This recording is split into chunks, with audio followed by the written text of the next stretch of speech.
And President Joe Biden landed at the Greenville airport just a few hours ago to tour some of the areas here that were hardest hit by Hurricane Helene. Now, after Air Force One landed, Biden was then greeted right on the tarmac by Governor McMaster and Senator Lindsey Graham, and also North Carolina Governor Roy Cooper. And he then left with a group to get in a helicopter and do an aerial tour and get a better look at all the damage, not only in our upstate, but also in North Carolina. The search for survivors is continuing in the Carolinas, in the mountains there. The National Guard says they are delivering supplies and rescuing people as they go. And meanwhile, just literally a few minutes ago, Governor McMaster just wrapped up another press conference giving people an update on hurricane recovery and where we're at.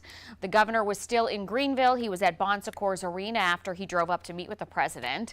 And he began by reminding people of how catastrophic the damage was to our power system, saying 1.3 million systems were knocked off the grid, and that is out of 3 million total, so about half. But as of today, he says they are making progress. There's now only 450,000 people without power. He says that number is dwindling by the hour. The power companies are telling us that we should expect great progress by the end of this week.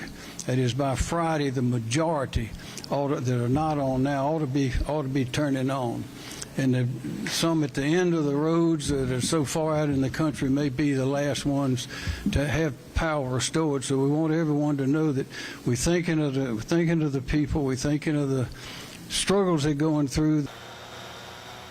McMaster also said the work is being slowed down by the amount of downed trees that have to be cleared before those snapped power poles can be put back up again.